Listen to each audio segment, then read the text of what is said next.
کتنے لوگ ہوتے ہیں جو موت کے وقت کلمہ پڑھنا چاہتے ہیں پڑھ نہیں پاتے۔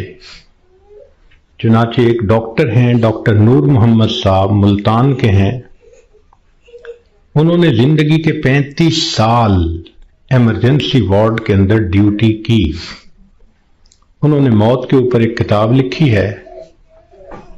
اس میں وہ لکھتے ہیں کہ ایمرجنسی وارڈ میں تو لوگ آتے ہیں جو آخری لمحوں پر ہوتے ہیں اور بہت سارے فوت بھی ہو جاتے ہیں۔ تو جب بھی کوئی ایسا بندہ میرے سامنے آتا، میں اسے کلمہ پڑھنے کی تلقین کرتا۔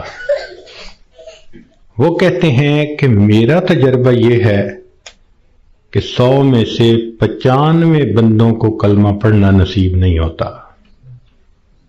تو ان سے پوچھا گیا کہ کیسے؟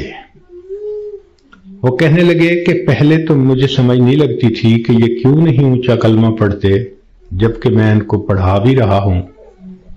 پھر ایک بندے کو میں نے کہا کہ تمہیں ہارٹ پرابلم ہے، ہارٹ اٹیک ہے، تو میں تم سے پوچھوں گا کہ تم کلمہ پڑھو، اور اگر تم نہ پڑھ سکو گے تو میں پوچھوں گا کہ تم پڑھنا چاہتے ہو، پڑھ نہیں پا رہے؟